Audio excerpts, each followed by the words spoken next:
Dale. Tenemos a Daniel Lara Farías, hacía un par de semanas que no lo teníamos. Un par de semanas llaneras. Pero el hombre anda estudiando algo nuevo, se la pasa en eso, y estaba estrenando estudio. Como ustedes saben, es analista, es conductor de Fuera de Orden, de lo que queda de Radio Caracas Radio, lamentablemente. Y yo quisiera conversar contigo sobre una cosa. A ver qué me dices. El ser humano necesita explicación, especialmente de qué va a pasar después que uno muera, si va a quedar, como iba a decir los perros, pero hay una película que dice que los perros también van al cielo. Si hay cielo, si hay infierno, el hombre siempre ha necesitado, desde la época de las cavernas, un dios, sea como se llame el dios, ha necesitado un caudillo, porque somos gente tribal, seguimos siendo tribales. Ese caudillo puede ser político, puede ser militar, puede ser religioso. Antes teníamos en todas partes dictaduras, ya sea con monarcas, ya sea con señores feudales, ya sea en las tribus, con el cacique.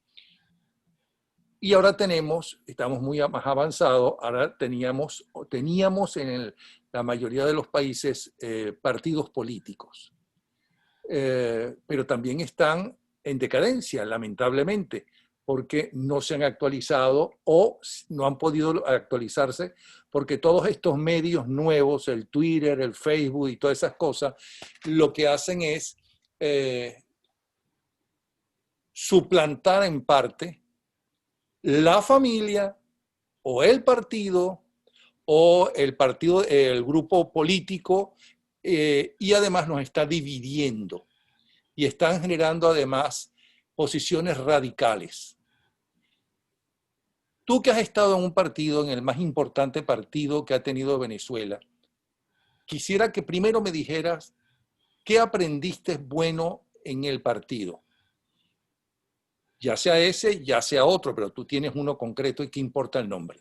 Lo importante es qué te daba el partido, por qué para ti ese partido fue tan importante, supongo como otros que consideran que su club deportivo y fútbol o su club de fútbol es fundamental. Háblanos un poco de eso, porque yo no sé eso porque nunca estuve en un partido político. Yo creo que los credos, que más o menos entiendo lo que has esbozado, sea credo político, credo religioso, credo deportivo, o lo que sea que la gente, a lo que sea que una persona le tiene fe, responden más a lo que la gente siente que eso en lo que cree representa, que a las interpretaciones que los exegetas y curas y ¿cómo se llama? Pastores puedan darle, ¿no? Una persona cree en Dios probablemente no por lo que la Biblia diga, ni por lo que el pastor de su iglesia diga, sino por la relación personal que siente que puede tener con Dios o con los dioses o con sus santos o sus creencias. Bueno, porque en momentos en que estuvo mal, rezó una oración a un santo y ese santo lo ayudó y ese se convirtió entonces en su santo de cabecera. Igualmente pasa con otros credos, aunque la gente sienta que esto es casi que blasfemia. ¿Por qué está uno en un partido? Porque uno se asocia a la historia que ese partido reivindica o a las banderas que ese partido enarbola. Yo creía estar en un partido que tenía una significación histórica positiva y pensaba que había que reivindicar esa historia como parte del rescate de ese país donde uno nació y que ya no está. Pero yo creo que todos los credos parten de un pequeño problema que es la fe. Yo creo que la fe es un problema porque la fe es ciega. Es tan ciega que evita que uno vea los defectos que puede tener ese credo con el cual uno carga. Y además de eso, puede ser la fe tan ciega que en muchas ocasiones logra que el ser humano no le quede más remedio que despertarse y darse cuenta de el error que estaba cometiendo. Por eso es que hay tanto arrepentido,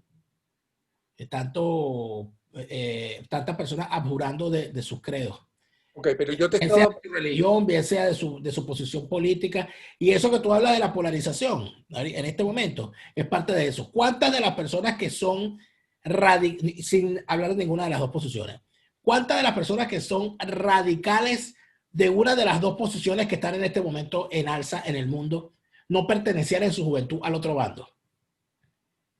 O sea, tú te sorprendes cuando ves a personas que uno asume como izquierdistas de uña en el rabo y los ves hoy asumiendo unas posiciones que tú dices, caramba, pero este no era que se sabía de memoria el manifiesto comunista a los 17 años y tenía una camisa del Che Guevara y un póster de Marcuse en su cuarto.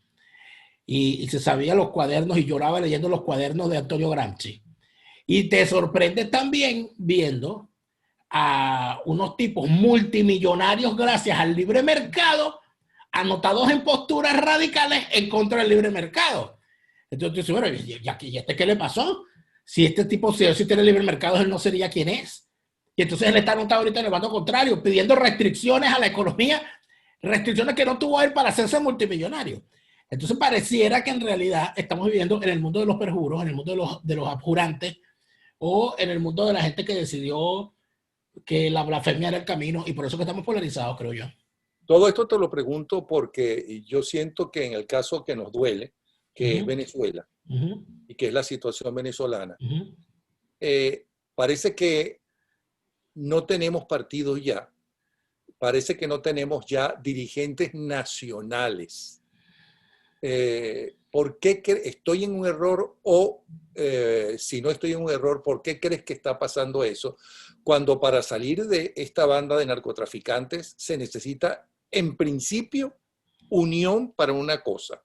Porque uno puede estar desunido o no, yo no puedo estar de acuerdo contigo en todas las cosas, ni tú conmigo, pero que sí estamos de acuerdo que hay que acabar con la dictadura y colocar un gobierno, ¿no? Que la riqueza venezolana sea mejor distribuida, naturalmente con trabajo, ¿ok? Con el trabajo de la gente. ¿Qué es lo que está pasando? ¿Por qué crees y cómo lograr que por lo menos nos unamos en hay que tumbar a esta narcodictadura, aunque no me guste a fulanito, aunque esté en desacuerdo con fulanito? Mira, Napoleón, yo he asumido una posición de hace mucho tiempo que hay gente a la que no le gusta y que asume otra postura distinta, e inclusive uno se gana insultos retruécanos y todo lo demás por decirlo. Pero yo desde hace rato asumí que en Venezuela puede haber opositores, hay opositores genuinos, pero no hay una genuina oposición organizada. Eso que ha tenido nombre Coordinadora Democrática, y luego pasó a ser la MUD, y que luego pasó a ser el G4, porque entonces ya inclusive ya no se habla de una unidad, sino que se habla de unos componentes. El G4 son 4. O sea, la unidad son 4, es el G4. Esos son los que toman las decisiones. Eso no es una oposición genuina. Esa gente no quiere salir del chavismo. Esa gente no quiere salir del chavismo porque están muy cómodos dentro del sistema. Y el sistema chavista, que es lo verdaderamente grave, tiene dos patas. Una pata es el régimen, la otra pata es su oposición que bien le sirve. Esa oposición que bien le sirve, que además de eso parte de, o sea, y poco a poco ellos se van a quedar descubiertos, aún más si es que ya no lo están lo suficiente, cuando conceptualmente no pasan por eso que tú acabas de decir. Tú acabas de decir que esto es un narcorrégimen. En tal sentido, si eso es un narcorrégimen, uno tiene que tratarlo como tal. Tiene sentido que usted se siente a negociar con un narcorrégimen pensando que ese narcorrégimen va a darle a usted todo lo que usted necesita para sacarlos del poder y mandarlos a una cárcel a que se mueran en los Estados Unidos con una braga anaranjada. Eso no va a ocurrir. Eso no va a ocurrir. Si usted asume que eso es un narcorrégimen, usted tiene que estar perfectamente claro que no puede ir a unas elecciones organizadas por un narcorrégimen porque el narcorrégimen las va a ganar. Que usted no puede sentarse a negociar con un narcorrégimen porque el narcorrégimen no va a cumplir. Que usted no puede negociar transar, entrar en transacciones o en intercambios con un narcorrégimen porque lo que va a hacer es que se va a ensuciar usted y no lo va a limpiar a él.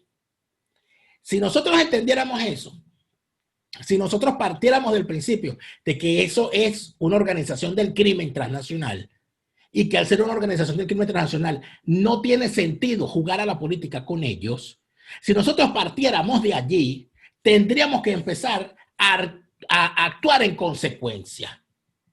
¿Y qué es actuar en consecuencia? Bueno, evidentemente el juego no es electoral ni el juego no es político. Esto es un tema militar y policial. Y entonces, bueno, pero Napoleón Bravo dirá, bueno, pero yo no tengo armas, tú tampoco, no la tenemos. Pero lo más preocupante no es tener o no tener armas. Lo más importante es no tener una dirigencia política genuinamente opositora que se enfrente a eso, sino que tenemos a unos tipos que frente a la evidencia gigantesca de lo que es ese régimen ya para el mundo, los tipos se atreven a decirte, no, que es que eso no, tampoco es que ellos son un narcorrégimen. O sea, allá hay una gente que son unos delincuentes, hay que salir de esos delincuentes. En el chavismo hay gente buena. En el chavismo hay gente recuperable. Hay lo que hay que obligar al chavismo, este es el argumento, hay que obligar al chavismo a que se depure, a que saque a las piezas sucias y que entre en el camino de la democracia y te dan esa argumentación que hacen llorar de Fiallo. Entonces, cuando tú analizas el asunto, tú dices, es que el asunto es entonces que tú tienes que salir de Nicolás, de Cilia, de Diosdado, de Iri Varela, de Freddy Bernal. ¿De cuánto vas a salir? Ajá. ¿Y los 3.000 generales? Y el capitán de la Guardia Nacional encargado de la alcabala de Paraguachón, ese no es general. Y los capitancitos y sargentos encargados del tráfico de gasolina y de cobrar a la gente $50 por un puesto en la cola para cargar gasolina. Y el que carga las panelas de cocaína en el avión, ese no es general, ese es un sargento, es un cabo. Ese es recuperable, ese está llamado a formar parte de la nueva Venezuela, etc. Tenemos un problema tan profundo y que ha hecho ya metástasis, que ponerse aquí a hablar de repartir aspirinas en las esquinas para acabar con el problema es o una muestra de candidez o una demostración de que lamentablemente la cosa saltó irremediablemente también a conquistarle el cerebro, inclusive a gente que uno respetaba en el pasado. El problema del concepto, que tú lo has dicho, un narcorrégimen, por decirlo menos, o sea, ya de allí se debería partir. ¿Qué creo yo? Yo creo que en este momento, si Napoleón Bravo, si Daniel Lara, si tantos otros venezolanos son capaces de decir que eso es un narcorrégimen, y ya los propios políticos lo dijeron durante estos años, narcorrégimen, régimen criminal, etc. Y después que tú lo catalogas como narcorrégimen, te devuelves a la posición de hacer política con ellos, es porque evidentemente esta gente no quiere salir del narcorégimen, quiere negociar con ellos, quiere compartir el crimen con ellos. Yo no tengo la más mínima duda. Y no tengo la más mínima duda a estas alturas, tomando en cuenta los movimientos que han dado ciertos personajes en los últimos días. ¿Y cómo logra el país tener un par de líderes o 3 líderes que estén conscientes de eso y cómo apoyarlos? Mira, lo primero, creo yo, que debería entenderse es primero el tema del concepto. Mira, eso es una organización criminal. Olvídate de estarme viniendo a mí a traerme papelitos, a traerme franelitas y banderitas, porque eso no, con eso tú no vas a salir de aquí. En segundo lugar, es necesario que todos esos líderes o personajes opositores genuinos que andan por allí, que uno los ve, algunos hacen mucho ruido, otros no tanto, pero a todos yo los asumo como opositores genuinos, alejados de este tema de los repartos partidistas, por lo menos en este momento. Siento que es hacia allá, hacia donde se debería ver. A mí a veces me fastidia nombrar gente, porque cuando uno los nombra, casi que les lanza un conjuro encima, una maldición, o sea, yo prefiero describir gente, el perfil como ciudadano, en vez de andar nombrando fulano, para que no crean que es que uno está montado en una cosa. Por ejemplo, una persona que se haya negado a formar parte, estando en la política, dentro o fuera de Venezuela, una persona que se haya negado a formar parte de los repartos, de las triquiñuelas y de las trampitas de esa oposición en estos años, y que mantenga una posición firme contra eso, y que además se haya atrevido a denunciarlo públicamente, es una persona que debería ser tomada en cuenta. Por lo menos debería verse que ha intentado hacer las cosas distintas. Una persona de uniforme que haya arriesgado su carrera militar para, a través de las armas, enfrentar a ese narcorrégimen, es una persona a la que debería tenérsela en cuenta. Porque arriesgó lo más sagrado que tiene un militar, su carrera. Una persona que haya denunciado las intenciones del chavismo desde el más temprano momento, porque estuvo en responsabilidades militares, policiales o políticas, y mantiene una línea frontal en contra de ese régimen y en contra de la negociadera con ese régimen, es una persona que debería tomársela en cuenta. Un joven o un grupo de jóvenes, o no tan jóvenes, que dentro de su desesperación por el país que les tocó vivir, hayan tomado la siguiente decisión casi que binaria. Esos tipos dicen que son de izquierda. Esos tipos han acabado con mi vida. Si ellos dicen que son de izquierda, yo soy todo lo contrario, yo soy de derecha. Los que piensan de esa manera probablemente estén equivocados en el fondo. Pero ya el hecho de decir, yo estoy en la acera de frente de esos tipos que han destruido mi país y se niegan además de formar parte de entramados como ese, y además de eso promueven que haya una cosa distinta y le ponen sus nombres pintorescos, que si la derecha para arriba, la derecha para abajo, la derecha para el centro, la derecha para adentro, la más derecha, etcétera, y que liberales, libertarios, que si el rumbo para allá, el rumbo para acá, todos esos grupos que andan por allí. Yo asumo que son gente que no está de acuerdo con lo que se ha hecho estos años desde esos sectores opositores, donde además de eso son repudiados. Y cuando a mí, en esa oposición falsaria y prostibularia, se atreven a hacerle campaña en contra a alguien, es porque de alguna manera ese alguien les parece amenazante. Y en último lugar, creo que en muchos de los presos políticos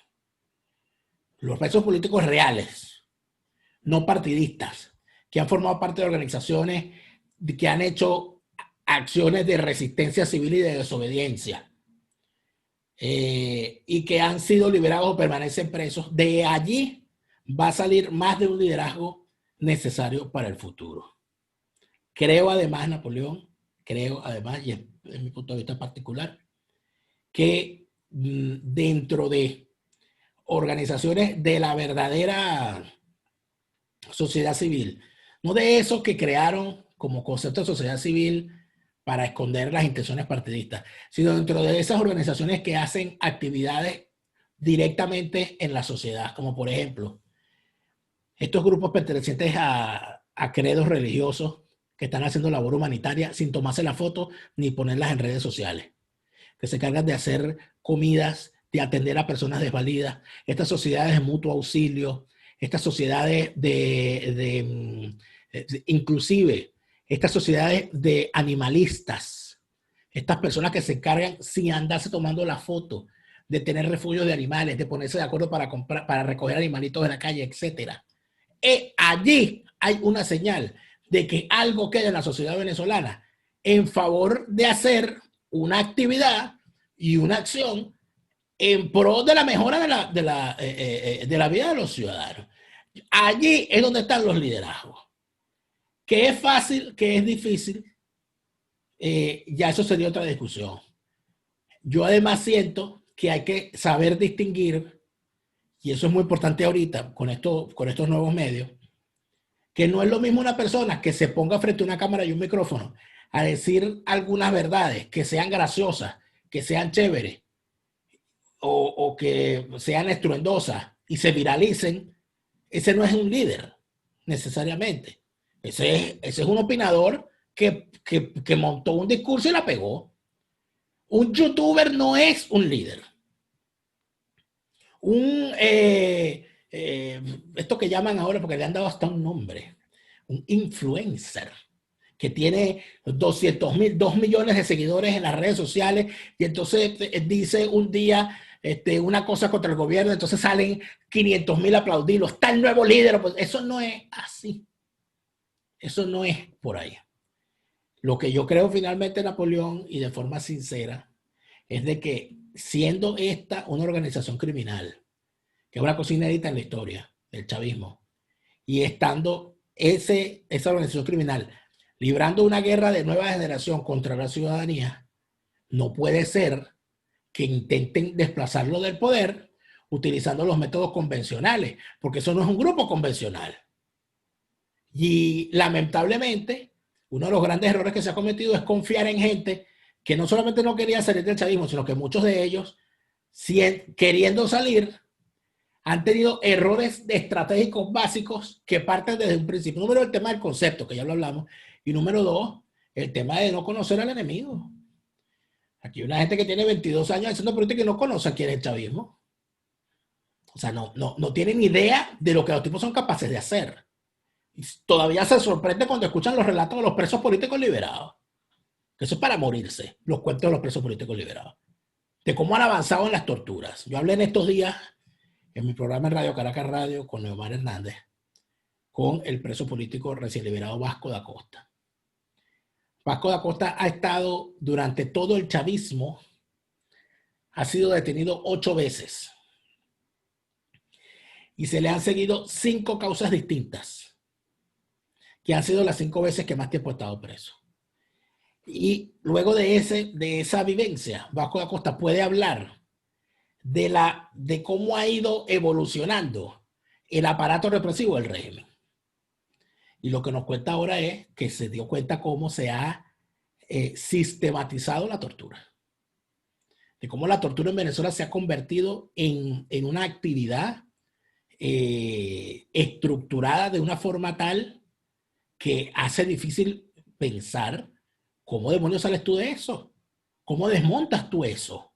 Y eso entonces no lo conoce, los dirigentes políticos creen que ellos van a caer presos y los van a meter en un calabozo con un catre, donde ellos van a dormir y le van a traer la comida 3 veces al día, porque ellos no les han hablado de las torturas que se aplican puertas adentro de esos sitios. Entonces, mira, yo creo que a estas alturas, 22 años después, que se dice fácil, 22 años en el poder, y que haya gente que no conozca la naturaleza criminal del chavismo, a mí me parece que quien esté en eso está inhabilitado para ejercer la política de por vida. Okay.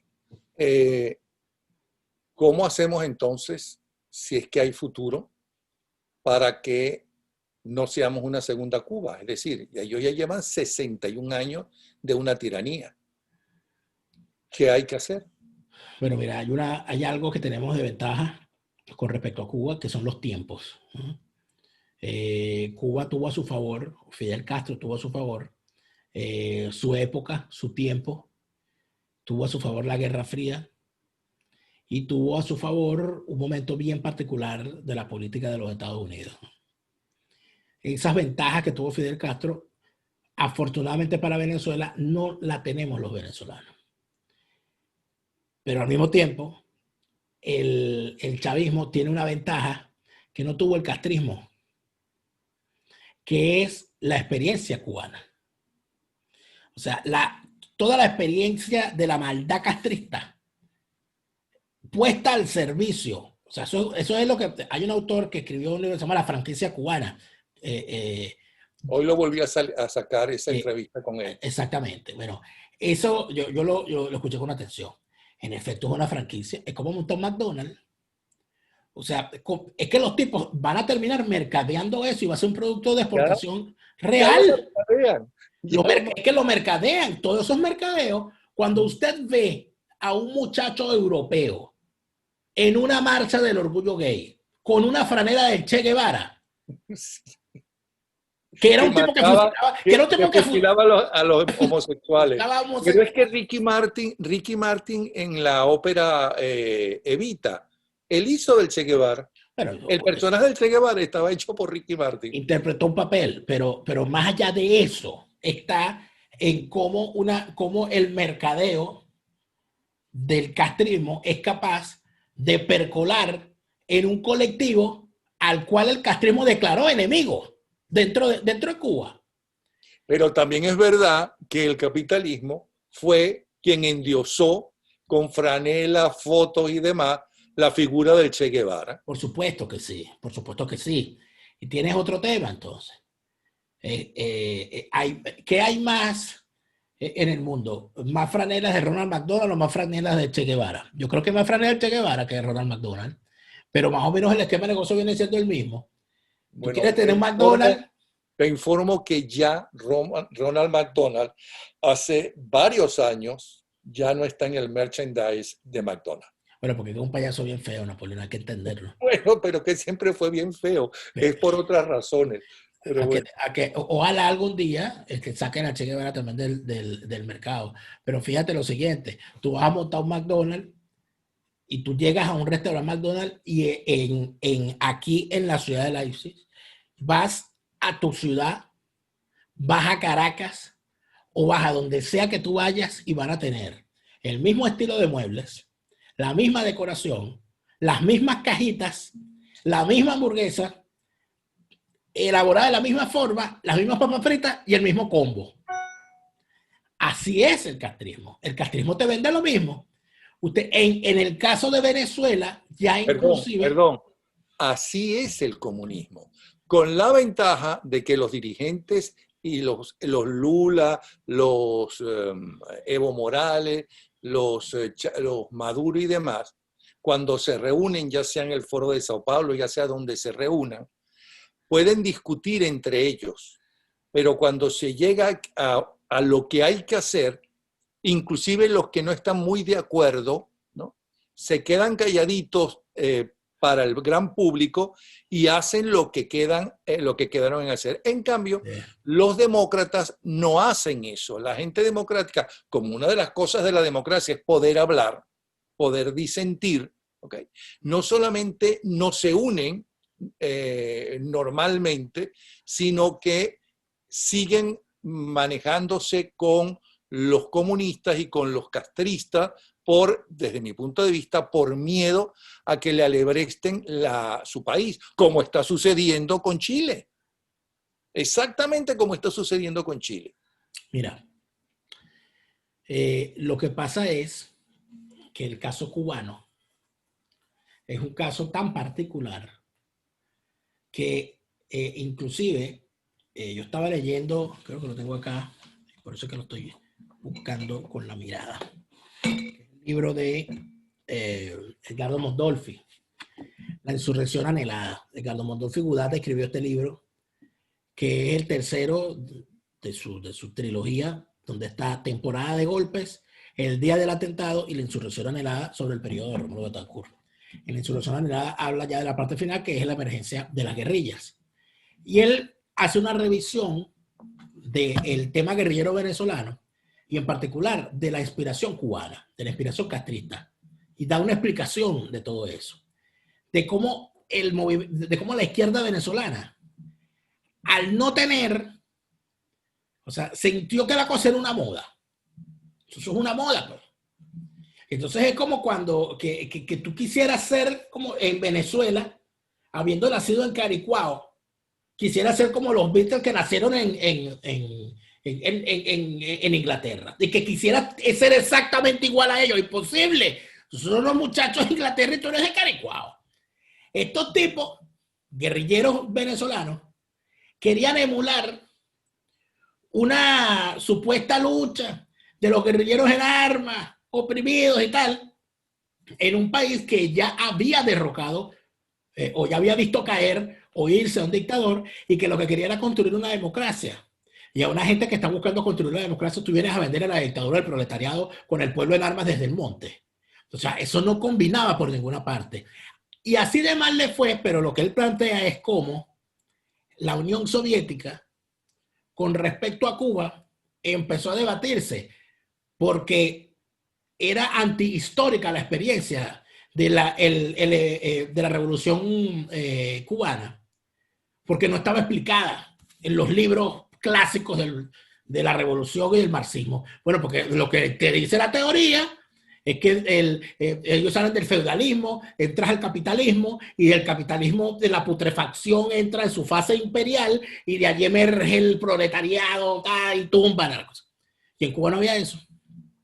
Entonces, ¿cómo se dio la Bueno, revolución en Cuba? tampoco en Rusia existían las condiciones que Marx escribió para una Alemania totalmente diferente. Además, una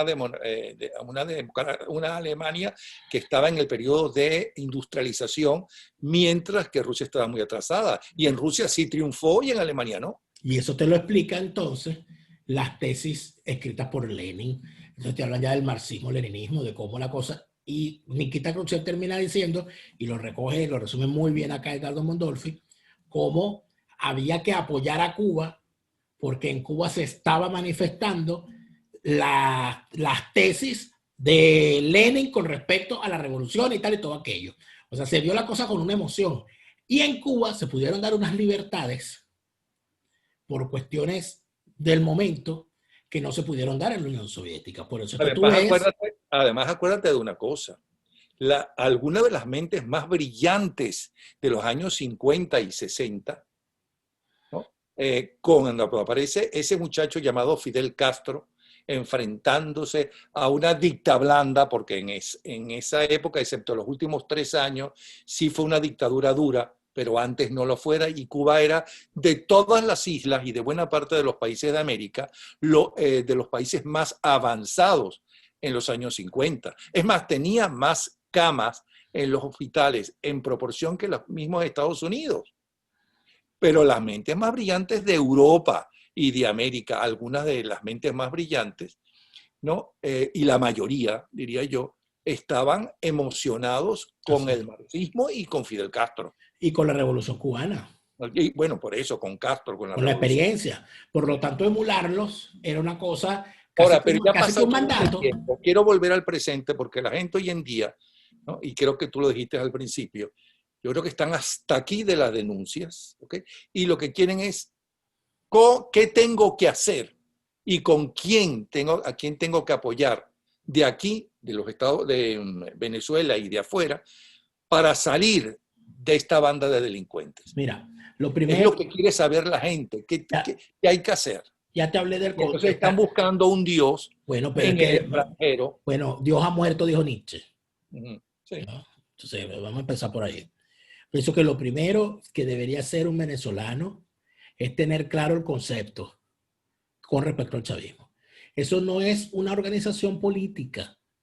Eso es más, el propio Departamento de Justicia de los Estados Unidos, en la justificación que hacen del movimiento de cerco a las actividades en el Caribe desarrolladas desde Venezuela, manifiestamente indican que el régimen venezolano es una organización perteneciente al crimen transnacional. Es decir, lo coloca como una pieza aliada de distintas entidades criminales de distintas partes del mundo. Siendo así las cosas, tengamos eso de primerito. Eso es una organización del crimen transnacional. El que quiera ahondar en eso, bueno, que busque información al respecto. Pero lo principal es eso.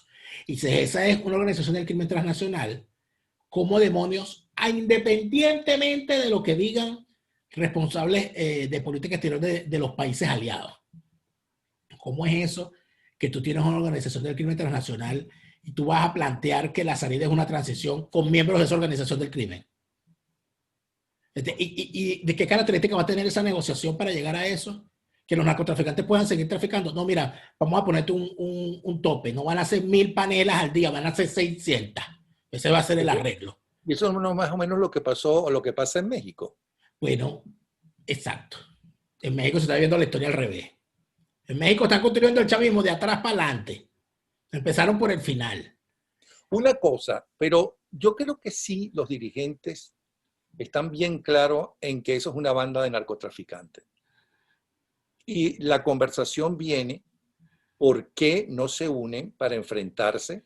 Porque todo político, su sueño, y esto me lo dijo a mí Carlos Andrés Pérez, ¿no? Está luchando por llegar al poder para hacer o deshacer, ¿no? Según lo haga bien o lo haga mal, o lo haga regular, el país. ¿Okay? Y los políticos honestos lo que quieren es trascender en la historia como alguien que fue positiva su gobierno.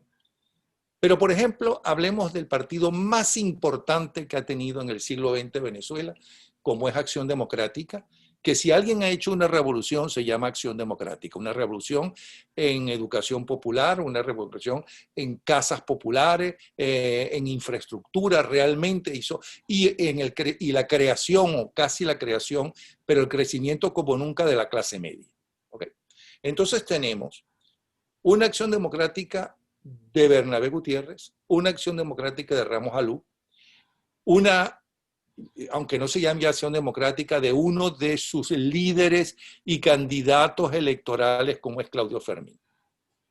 Si ese partido está como está, ¿qué es lo que está pasando con los partidos? Además, no hace ni 24 horas el Partido Comunista dijo que estaba siendo perseguido por el narcorrégimen, el Partido Comunista, que además siempre ha sido una cosa pequeña, minoritaria. Entonces, ¿qué es lo que está pasando? Bueno, lo que está pasando es que la fuerza de los hechos termina despertando a algunos. Si es una organización del crimen internacional y tú te pones a jugar a la política, te va a pasar eso. Que los comunistas, bueno, ellos haciéndose los locos, ¿no? Cerrando los ojos frente a la realidad. Entonces ahorita, 22 años después, dicen, estos son unos criminales. Y los tupamaros dicen lo mismo. No quieren quitar partido y dárselo a uno que están a favor de ellos. Exacto, dijo. Ese es el juego. Ese es el juego de estos 22 años. Ya ha sido el juego desde hace bastante rato. Lo que pasa es que tú estabas en otra serie y no te dabas cuenta. ¿Qué termina pasando? Que ¿cuántas acciones democráticas hay? ¿Cuántos COPEI hay? Nadie pregunta ya por URD. Se murieron todos los militantes. Ninguno. Se murieron todos los militantes ya. ¿Qué está pasando con Primero Justicia? ¿Qué está pasando con el otro? No, el problema es que está pasando con Venezuela. Lo que está pasando con los partidos es un reflejo de lo que pasó con la sociedad. Bueno, una sociedad acomodaticia, una sociedad que ante los problemas que teníamos, los graves problemas que teníamos, no se buscó no buscó una solución, sino un vengador. Mira, ¿cuántas veces no se escuchaba a Napoleón decir que Venezuela era un problema sin solución? No, este problema no tiene, Venezuela es ingobernable. Hubo quien no. Y decían, aquí se necesita una dictadura. Lo que se necesita es una dictadura. Y hay quien exageraba diciendo lo que se necesita, no un general, necesitamos un sargento, ¿no? Claro, siempre que yo fuera el sargento, que yo fuera el dictador. Pero, ¿cuál es el problema? Que en vez de buscar una solución al problema, que es una cosa que siempre termina siendo, que termina causándole problemas a las propias sociedades porque tiene que verse en el espejo. Pues dijo, no. Búscame quiénes tienen la culpa y mátalos. Y entonces, ¿quiénes son los culpables? Los adecos y los copellanos. Bueno, mátalos a ellos. Y entonces tú escuchabas y tú decías, porque tú estabas en los medios de comunicación, mira, sigue habiendo corrupción, sigue habiendo persecución, pero no importa. No importa porque hay que acabar con los adecos y con los copellanos. Esos son adecos y copellanos, no importa. Mira que están persiguiendo a la gente, le están quitando la competencia a la gobernación, pero esos son adecos y copellanos, no importa. No importa porque ellos bastante que robaron. Entonces empezó a crear, ¿verdad? La sociedad empezó a crear ese monstruo donde si tú revisas, yo lo comentaba en estos días con Neomar Hernández, si tú te pones a revisar el programa de las propuestas de Hugo Chávez cuando gana en el 98, ahí no había una sola propuesta de construir nada. Ahí lo único que había era constituyente y el mamotreto de Jordán y el eje Orinoco-Apure. Pero allá había una propuesta de Hugo Chávez que dijera, vamos a construir tantas escuelas en tanto tiempo y es posible hacerlo de esta manera. Ahí hubo una propuesta que dijera, vamos a hacer un nuevo concepto de viviendas. No esta desgracia que es la mención vivienda, donde la cuestión es cuantitativa. Construimos 3 millones de viviendas. Construimos 5 millones de viviendas, que es mentira, ¿no? Pero cambiaron en algo la forma de vida de la gente, como en distintos momentos de Venezuela se hizo, y no nada más cuando Pérez Jiménez, sino antes y después de Pérez Jiménez. Porque lo que hizo el Banco Obrero antes de que llegara Pérez Jiménez al poder con Medina Angarita, lo que se hizo durante el trienio de ECO, lo que se hizo durante Pérez Jiménez, lo que se hizo después, fue mejorar las condiciones de vida de la gente. ¿Ha mejorado la condición de vida de la gente en la misión de vivienda? No. ¿Estaba eso en el programa de Chávez? No lo estaba. Porque ellos no querían construir nada. Cuidado si lo que querían era lo contrario. Entonces, cuando tú le echas, el número a todo esto, te encuentras con cosas como la siguiente, para volver al presente. ¿Cuál es la propuesta de País de Acción Democrática hoy? De cualquiera de las 5. La Acción Democrática prácticamente, y lamentablemente, no es la Acción Democrática que cambió. Ni puede ser, Napoleón, pero mi planteamiento no es eso. Mi planteamiento es, tú me preguntas. ¿Cuál es el planteamiento de los actuales dirigentes? Por eso, o por lo menos de los actuales políticos. Vuelvo y te digo, tú has escuchado en las discusiones políticas, partidistas de estas 2 últimas semanas, que parecen la canción de Celia Cruz, de Sogo le dio a Borondongo, Borondongo le dio a Bernabé, y entonces todo el mundo dice, y la cosa va, uno es más tremendista que el otro.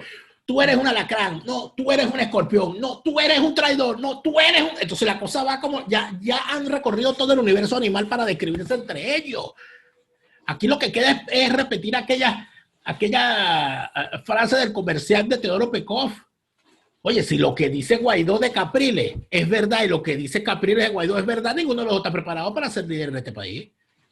Entonces, siendo así las cosas, ¿tú has escuchado en algún momento de estas 2 semanas una propuesta de país con respecto a algún problema real de los venezolanos? No ha habido ni una. Yo lo que no entiendo, yo sí creo que en el caso de la juramentación de enero, que todo el mundo aplaudió, la gran mayoría aplaudió y tuvo, lo que pasa es que aparentemente entendieron que eso iba a ser decirlo y que cayera el régimen a las pocas semanas. ¿Okay? Lo que no acabo de entender es, ¿para qué quieren hacer otra consulta? Ya se hizo un referéndum, a nivel mundial se hizo un referéndum, y ellos están obligados a ese referéndum que ellos convocaron, ellos se obligaban a cumplir lo que la mayoría dijera. Bueno, ahí está. ¿Qué vas a preguntar ahora? ¿Le vas a preguntar si era verdad que el caballo de Bolívar era blanco? Lo que la gente quiere es los 3 pasos y en el mismo orden de los 3 pasos. A lo mejor no están bien esos órdenes o no, pero lo primero hay que acabar con la narcodictadura. Eso es lo que yo no entiendo. Creo que han logrado un gran paso porque al fin y al cabo Guaidó es un presidente interino, ¿no? Y está ahí viviendo y caminando en la misma ciudad donde camina el jefe de la banda de delincuentes. No han podido meterlo preso. Lo reconocen las principales democracias del mundo. Pero eso no es suficiente. Por otro lado, el gobierno norteamericano ha incentivado todo lo que es los embargos y ese tipo de cosas. Pero eso no ha tumbado el régimen. ¿Qué tumba la narcodictadura? Mira, pero cuidado con porque yo estoy convencido, Napoleón, de que el tema de las sanciones ha sido algo letal para el sistema chavista en pleno, y por esa razón es que se están viendo tales actuaciones extrañas de personajes políticos que no hay manera de explicárselo. O sea, no hay manera de explicarse lo que está ocurriendo dentro de los Tupamaros, lo que está ocurriendo con el Partido Comunista, lo que está ocurriendo dentro de Primero Justicia, dentro de Acción Democrática, sino es a través de las vinculaciones con la corrupción y con la caída de testaferros en todas partes del mundo.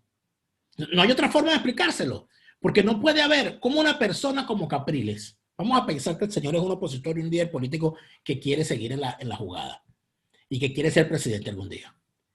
¿En qué cabeza cabe que una persona que quiera hacer eso va a tomar la posición que está tomando en este momento? O sea, eso no tiene sentido. La única explicación que hay es que hay algo tan fuerte contra él que pueda usar en cualquier momento el chavismo, que el señor no tenga más remedio que ponerse del lado de unas elecciones falsarias como lo que se van a hacer en diciembre. Entonces, cuando tú me hablas del por qué y del qué hacemos, uno, el concepto, y lo otro, mira, todo aquel que intente jugar a la política con esa organización del crimen transnacional, ese está descartado como opositor. Es que no puede ser. O sea, no puede haber una cosa como esa. O sea, no puede pensarse que es viable que usted se va a sentar con unos narcotraficantes a decidir el país. No, bueno, mire, se va a vender droga de 8 a 4. Cuidado con venderme droga a las 6 de la tarde, porque usted va a... Eso no, ¿dónde cabe eso? ¿Dónde cabe que usted se va a sentar a negociar el país y la transición del país con los torturadores del helicoide? Con los torturadores de la tumba. ¿En qué cabeza cabe que usted va a poder reconstruir el país luego de esta desgracia de 22 años sin que haya un gigantesco proceso con verificación internacional donde se haga justicia, Napoleón? Aquí tiene que haber justicia, por Dios. Estoy de acuerdo contigo, pero la pregunta sigue siendo la misma. ¿Qué tenemos que hacer tanto dirigentes como dirigidos para acabar con esta banda? ¿Con quién hay que aliarse? ¿Con quién hay que hablar? ¿Qué se dejó de decir? ¿Qué se dejó de hacer? Por lo cual ya llevamos 22 años. Te he dicho dos cosas ya que hay que hacer. Uno, tener claro el concepto. Eso es una organización del crimen internacional. Dos, no podemos jugar a la política con esa organización del crimen internacional. Y todo el que proponga jugar a la política con esa organización del crimen internacional debe ser descartado como líder de un opositor genuino. En tercer lugar, hay que darle a cada quien lo que merece y lo que corresponde. Si a mí me va a llegar a la puerta de mi casa, me va a llegar a mi bandeja de correo, o me va a llegar a mi teléfono la invitación de un político falsario, prostibulario y prostituido a participar en las próximas elecciones, yo estoy en el deber de escupirlo. Yo estoy en el deber de desnudarlo como una persona que me quiere llevar a mí a ser cómplice de una organización del crimen transnacional. Yo no puedo como ciudadano participar en eso. Yo no puedo validar algo como eso. O sea, tú no me puedes pedir a mí, como ciudadano consciente de que eso es una organización criminal, que juegue el juego de esa gente. En tal sentido, hay que quitarle el agua al pez de la politiquería falsaria. Ustedes se quieren pelear por quién es el alacrán, quién es el escorpión, quién es el cangrejo. Yo no sé a cuántos animales más han usado para describirse entre ellos. Bueno, mátense ustedes haciendo eso. No me obliguen a mí como ciudadano, a tener que escoger cuál es la acción democrática mía. ¿Cuál es la primera justicia contra la cual yo quiero estar? No, es que no me interesa porque todos están jugando el juego del sistema. Cualquiera de ellos ha jugado el juego del sistema todos estos años y no nos sirven, no nos funcionan. Vamos a empezar a prestarle atención. Vamos a prestarle atención a los emergentes, Napoleón, que ya te los he descrito. Ok. Ellos dicen que una cosa es que nosotros estemos hablando aquí, a pesar de que no estamos aquí para rascarnos la barriga, ni porque venimos a pasear, sino porque estamos en el exilio porque nos han perseguido y porque no podemos vivir allí porque si no nos matan o ametrallan la casa o matan a algún familiar como han amenazado. ¿Ok? Y otra cosa es estar allá adentro. Y estando allá adentro, el riesgo es mucho mayor, infinitamente mayor. Entonces, eso es lo que ellos están diciendo. Entonces, ¿qué hay que pedirles a ellos para que se unan? ¿O es que el fracaso es tan grande? Pero es que además hay otra cosa, perdona. En el mundo entero hay una crisis política muy fuerte. Sí, en el mundo entero. No es que ADECO, PEIL, el G4 y demás. No, es el mundo entero. Así es. Y además en el mundo entero se está radicalizando la gente. Ya el centro, que es lo humano, lo lógico, lo normal, lo de gente democrática y demás. La posición centrista, hay un artículo, ya te voy a decir cuál en Netflix, que yo se lo recomendaría a todo el mundo. Se lo acabo de mandar, ya te lo voy a decir. Una serie. No, es un trabajo excelente, como siempre, de la televisión alemana. Porque fíjate tú que la discusión que hay en este momento es... Se llama, espérate, perdona, atención, si están interesados en saber lo bueno y lo malo, el poder de las redes, cómo las redes nos están cambiando a todos, al señor Lara Faría, al señor Napoleón Bravo, a usted que me está viendo, no se pierda en Netflix El dilema de las redes sociales. El dilema de las redes sociales. Mira, ¿y ya viste la película Hater? No. Tienes que verla. Es una película polaca donde recrean, es una ficción, pero donde te recrean todo lo que son los laboratorios de guerra sucia en redes sociales. ¿Y dónde está esa? En Netflix. Se llama Hater. Yo voy a ver la que me estás recomendando y te recomiendo ver Hater. Yo la he recomendado ya varias veces porque es fundamental para entender lo que están haciendo con las redes sociales. Pero lo fundamental, Napoleón. Supongo que hater es con H, ¿no? Hater, odiador. Lo que pasa es que no hay una palabra para el hater, ¿no? En español. Pero lo que tú dices, y ya tenemos que ir terminando, lo que tú dices, Napoleón, es una realidad.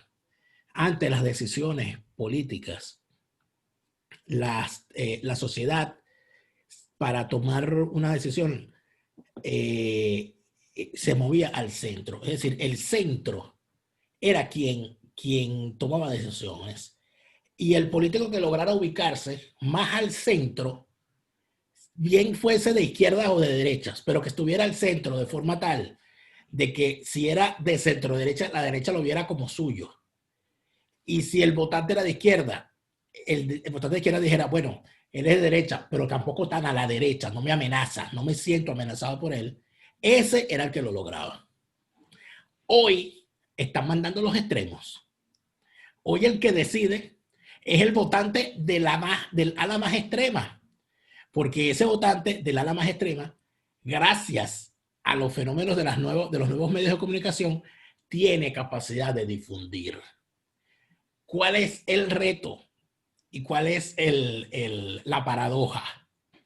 Lo acabamos de ver aquí en Alemania hace 2 semanas, con una manifestación que se convocó como la manifestación de los 5 millones de desobedientes por la libertad, que se iba a dar en Berlín. Y estaba toda Alemania, todo el mundo estaba en shock, porque lo que te reportaban de Berlín era que desde 2 días antes estaba llegando gente a Berlín en bicicleta, a pie, en tren, y que estaban acampando en todas partes, y como que aquí viene una cosa. Al final no fueron ni 50,000 personas. Y los héroes de la jornada terminaron siendo 3 policías, tres policías, que lograron contener en las escaleras del Parlamento a una multitud de 50 ridículos que querían asaltar el Parlamento, y su desobediencia les duró hasta que el policía le pegó un grito y le dijo, no pase de ahí, se acabó el asalto. ¿Qué demostró esto? Cuando tú revisabas, y aquí hubo, mira, la cantidad de reportajes que hubo fueron para deleitarse, donde te analizaban quiénes eran los que asistían. Bueno, el extremista de izquierda, el extremista de derecha y el extremista anarquista que odia al de la izquierda y al de la derecha. Y ninguno de ellos dice tener el mismo plan, sino que salieron a la calle porque Angela Merkel, según ellos, es una dictadora. Un tipo que tiene un busto de Hitler en su casa, uno que tiene un busto de Marx en su casa, y otro que dice que Alemania no existe, porque todavía ellos están reivindicando la existencia de la República de Weimar y al Kaiser y toda aquella vaina. Ellos dicen que ellos son ciudadanos del Reich, no de esta desgracia que han causado. Entonces, tú ves esas cosas y los sacas a la calle y le pones un micrófono enfrente. Porque ellos son censurados. Entonces salen los medios de comunicación y le ponen el micrófono a la señora, hable pues. Y la señora empieza a decir aquel poco de locura y aquel poco de cosas, y que hay que ponerse el papel de aluminio en la cabeza porque nos están espiando, porque aquí... Me olvidado. Pero cuando los marcianos también pasó eso del papel de aluminio en la cabeza, o sea, en los años 50. Tú le pones el micrófono enfrente y ocurre como el soufflé, cuando no lo dejas el tiempo suficiente en el horno, entonces viene abajo, y al día siguiente, en vez de haber una gran preocupación por la destrucción del mundo que iban a causar 5 millones de tipos, lo que había era memes, risas, chistes y burlas por el ridículo que hicieron, un poco de desadaptados que se fueron con una bandera del Che Guevara a pararse al lado de uno con una bandera con símbolos neonazis. Entonces, cuando tú terminas de sacar la cuenta, tú dices, bueno, pero ¿qué pasó? Que esos tipos, al tener el poder de presentarse en estas redes sociales desde el anonimato, desde la sombra, donde lo que vale no es la verdad, sino lo viral. Y entonces el programa de Napoleón Bravo te lo ven en una discusión y en estas entrevistas que hace con personas como Sánchez Berzaín, que cada vez que lo entrevistas trato de verlo, o en las conversaciones que puedes hacer con gente como Calderón Berti, como Asdrúbal Aguiar, como Miguel Rodríguez, tienen 40.000 personas, 40.000 vistas, pero entonces tú ves que un tipo que habla, ¿no?, de la última prueba que confirma que Donald Trump es extraterrestre, tiene 600.000 vistas. Y la gente, y hay gente que te escribe y te dice, mira, Daniel, ¿tú viste el reportaje que hicieron de las pruebas de que Donald Trump es extraterrestre? Es importantísimo. Debería mostrárselo a Napoleón. Deberían investigar eso, porque eso es gravísimo. Que un extraterrestre esté gobernando el mundo.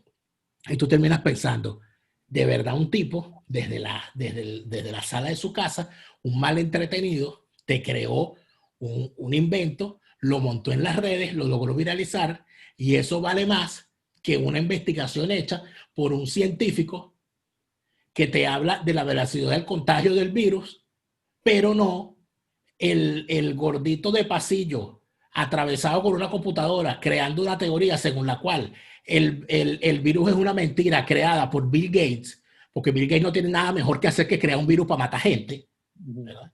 No, ni siquiera para matarla, para crear la ilusión de que las está matando, porque todo es un juego de video. Ese tiene es más fuerte el virus de la teoría de la conspiración en las redes que el propio contagio del coronavirus.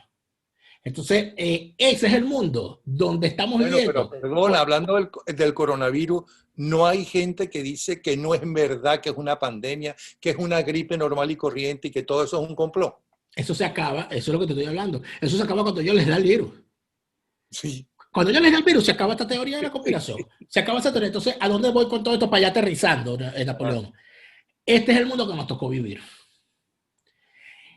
Este es el mundo donde surgió la revolución chavista. La revolución castrista surgió en un mundo donde la cosa era otra. Pero sin embargo, la franquicia, 60 años después, sigue funcionando en un mundo completamente distinto. ¿Qué debe hacer el ciudadano? O sea, el ciudadano venezolano tiene que entender que esa clase política no nos funciona, porque cuando la gente está corriendo buscando medicinas, corriendo buscando gasolina, corriendo buscando agua, ellos están viendo qué especie del reino animal es la que funciona para describir a sus congéneres, sin hablar de soluciones. Cuando vemos que los tipos no quieren, no les da la gana de salir del chavismo, porque cada vez que la gente está lista para caerle a patadas a las rejas de Miraflores, así los maten en las rejas, ellos salen con una bombona de oxígeno a ponerse la Nicolás Maduro Guachave según les convenga.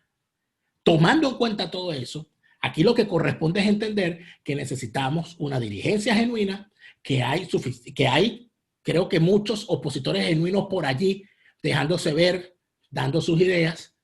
Y creo que a esos mismos opositores genuinos que andan por allí, la gente que los ve tiene que decirle, mire, está muy bien lo que usted está diciendo.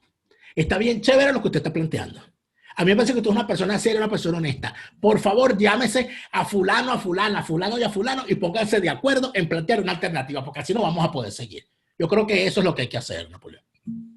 Por último, vamos a recordar, a invitarlos para que vean, si es que están interesados en saber cómo nos están manipulando y cómo nos están enfermando en el mundo entero.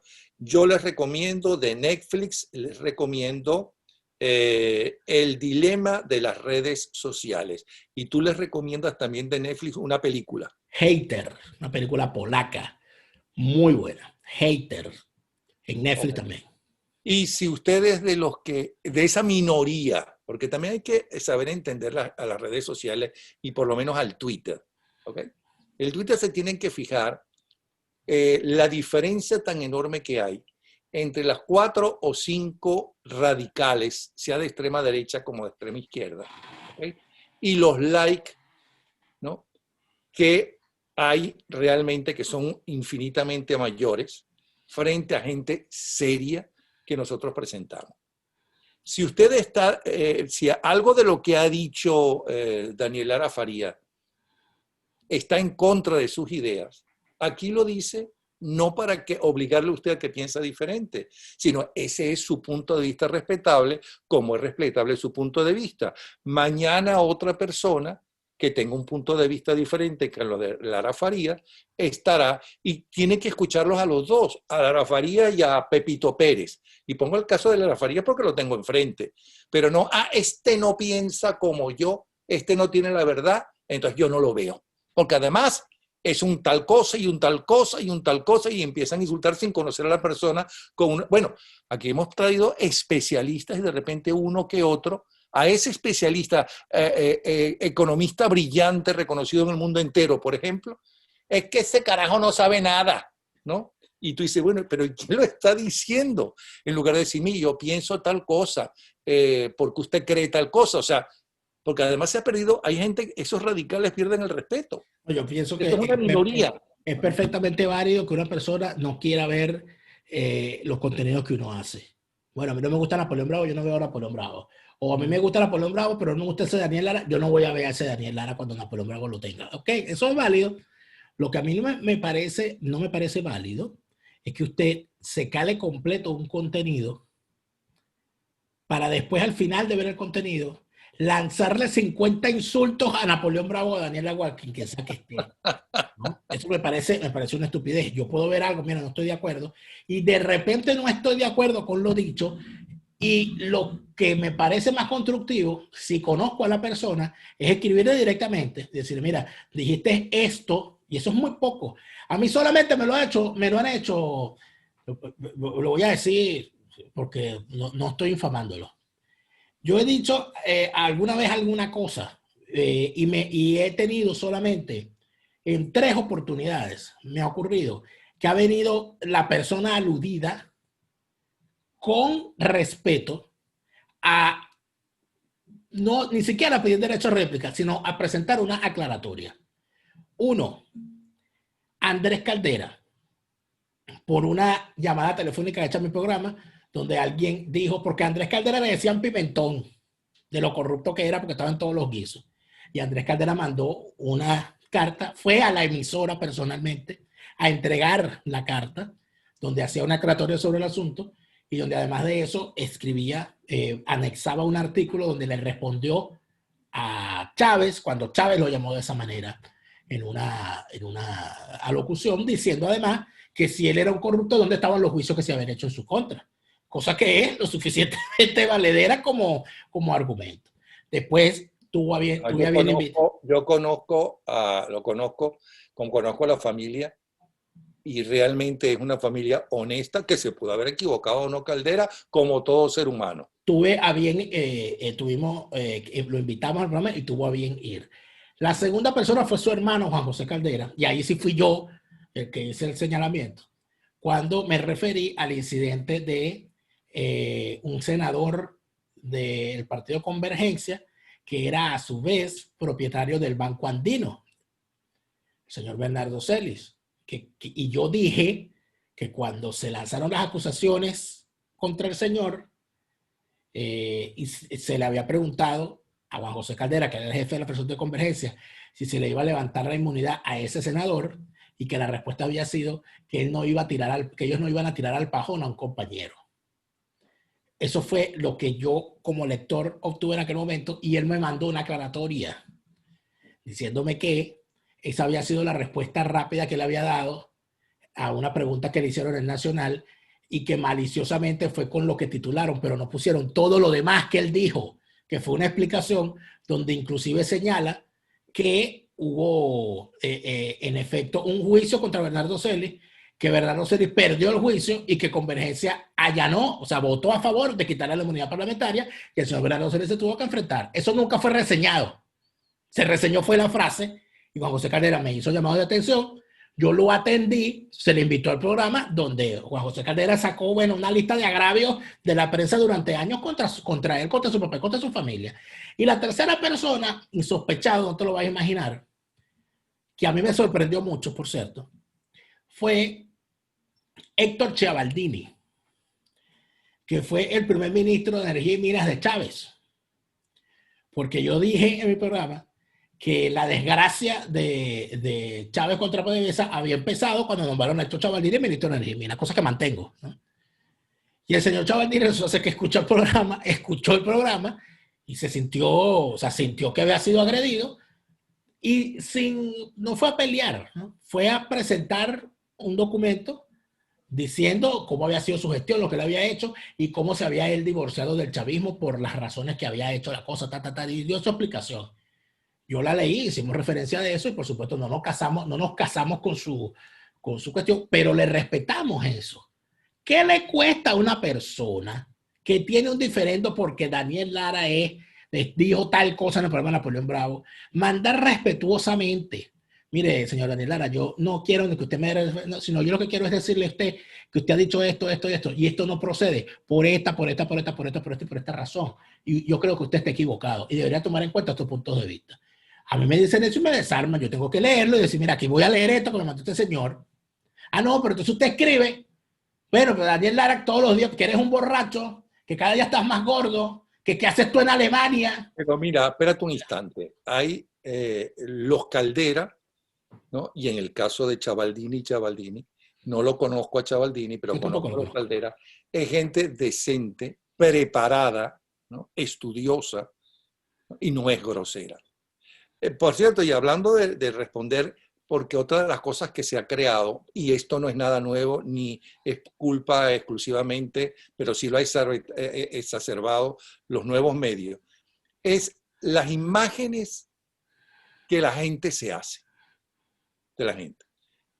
Caldera es el responsable porque liberó a Chávez Fría. Entonces me están poniendo, Carlos Andrés Pérez había soltado a los otros comandantes, sí, y tampoco pidió que enjuiciaran a ninguno. Así es. Ahí no hay un responsable.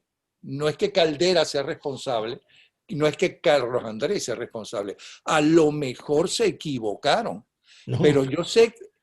dime. No. Es que, en efecto, se piensa que fue Caldera el que pacificó el país dándole la amnistía a los guerrilleros del 60 y que fue quien liberó a los golpistas. Pero no se dice que Raúl Leoni dio un sobreseimiento, o mejor, eso fue, conmutó la pena de casi 300 guerrilleros. Que es mira, hay que verle la cara a soltar 300 guerrilleros cuando todavía el Partido Comunista y el MIR no se habían pacificado. ¿Por qué? Porque habían participado en los golpes de Estado militares, eran muchos de ellos militares y tal, ya la gran mayoría había cumplido la mitad de su pena y les conmutaron ni siquiera la mitad de la pena, una cuarta parte de la pena, porque había gente condenada a 30 años, militares. Y Leonel les conmutó la pena. Luego, lo que hizo Caldera con la pacificación no fue que Caldera era un santo venido a la tierra, era que estaba reconociendo que venía un proceso de desmontaje de la guerrilla, de perdón a los alzados, de reincorporación, y evidentemente se hizo el proceso. Con respecto al 92 fue exactamente lo mismo. Ya Carlos Andrés había soltado gente, ya Ramón J. Velázquez había soltado gente, bueno, y ya los 4 candidatos en el año 93, incluido el candidato de Acción Democrática, habían dicho que ellos iban a soltar a los presos. Entonces, ¿dónde estaban los que dicen que Caldera fue el que soltó a Chávez y que por eso tiene la culpa de todo? ¿Dónde estaban ellos cuando Caldera los soltó, que no salieron a la calle a protestar? ¿Dónde estaban esos que siempre se dieron cuenta que Chávez era un comunista que iba a acabar con el país? ¿Dónde estaban que no salieron a la calle y formaron un escándalo? Esa gente apátrida, esa gente que sabía que este Chávez Fría iba a acabar con el país, ¿no? Y que lo decía y que no a ellos no le engañaron. ¿Dónde estaban? Porque acabar con un país no es que haga un mal gobierno. Y ser comunista escondido, ¿no? Es cualquier cosa, pero si tú sabías que era comunista y demás, ¿por qué no saliste a protestar? Porque lo que sí, Chávez era muy vivo, ¿no? Mucho más inteligente de lo que la gente piensa, porque él logró engañar a las dos personas más cercanas a él, que era su compadre Urdaneta y la mujer con el que le ayudó a conspirar, que se llama Irma Marsman, que tú y yo conocemos. Los dos por separado me dijeron, en privado, ¿ok? La misma frase, a mí que me lo presenten, porque ese señor no es el que yo conocí. Yo creo que toda esa gente que era pitoniza y tal, no hicieron nada porque estaban entretenidos viendo 24 horas. No, porque parece que por mí llegó Chávez al poder. No. O sea, Chávez llegó al poder. Que la gente es estúpida, y entonces en un programa de la mañana, en un canal de televisión, por más que se vieran más que otro en la mañana, entonces esa gente que es boba, dejaron que yo lo convenciera. Yo que estaba en un plan, debe ser, ¿no? En un plan maléfico. Sin duda. Para ser la mano derecha de Chávez. Sí. El primero que denunció a Chávez, el primero, ¿no? Dicho por Chávez porque yo ni me acordaba. Yo tenía un programa que se llamaba Hola Juventud en Radio Caracas Televisión. ¿Cómo sería de hace años que se llamaba Hola Juventud? Yo lo dirigía. Entonces, ahí se hizo una semana de la Fuerza Armada y no sé qué cuento, y uno de los que mandaron los de la Fuerza Armada se llama Chávez Fría, a quien no conocía. Entonces, era capitán. Y entonces él empezó a hablar, y por lo que decía yo, llegó un momento que le dije al aire, pero usted lo que está haciendo es conspirando, usted es un conspirador, ¿no? ¿Dónde estará ese programa, Napoleón? Hay que buscarlo. En Radio Caracas está, evidentemente. Hay que buscarlo, como es un documento histórico. No, es que, como no piensan como yo, es que tú eres comunista, ¿no? Y entonces te dice, bueno, pero tú le llamaste en su cara a Fidel Castro, y quiero saber cuántas personas que están vivas le han llamado dictador a Fidel Castro. Entonces, hacerse unos esquemas, primero, quien queda mal es la persona esquemática. Porque una persona pero que además de eso, habla debe ser el único comunista en la historia de Universal, o por lo menos latinoamericana, que no utilizó ninguno de sus programas para promover la música antiimperialista. Porque no, sí, porque Ali Primera, yo sí ponía a Ali Primera, mi amigo, nuestro amigo, una excelente persona, pero que estaba equivocado. Bueno, pero y por eso voy a dejar de hablarle. Por eso voy a decir que aunque la gente lo quiera porque era sumamente popular, yo no lo voy a poner porque es comunista. Pero ponías las canciones donde él hacía propaganda, o ponías las canciones poéticas. No, ponía Cunabicha Dentro, por ejemplo. Es una canción muy bonita, claro. Él tiene unas canciones, yo hice en La Rocola de la Vida, hice un programa que se llama El Otro Ali Primera, donde, porque de verdad parecía que eran dos Ali Primera. Había uno que era propagandista de guerra, que prácticamente te decía, agarra el fusil y mátalo. O sea, era una cosa impresionante lo que tú escuchabas allí, que inclusive uno hoy en día no dice, pero Dios mío, ¿y eso llegó a sonar en la radio alguna vez? No, y por el otro lado te encontrabas con una cosa como La piel de mi niña huele a caramelo, te encontrabas como Cuando llueve llora el sol, te encontrabas con cosas como Paraguanera, te encontrabas con cosas como Cuando llega el tiempo de soñarte, que tú dices, bueno, pero ¿y este poeta qué tiene que ver con la metralleta en la mano? Tú no entendías. Bueno, sí puse las canciones no revolucionarias, sino que hablaban de los horrores, ¿no?, que estaban sucediendo en Venezuela, como las casas de cartón. Pero los puse cuando empezó la dictadura en Venezuela, que tenían 24 horas una sesión que era Ali Primera más vigente que nunca. Entonces poníamos la casa de cartón y con videos de cómo ahora había más ranchos con los comunistas o con los dictadores o con los narcotraficantes que antes con los adecos, copellanos y compañía. Tenemos una hora despidiéndonos. Chao, hasta luego, nos vemos.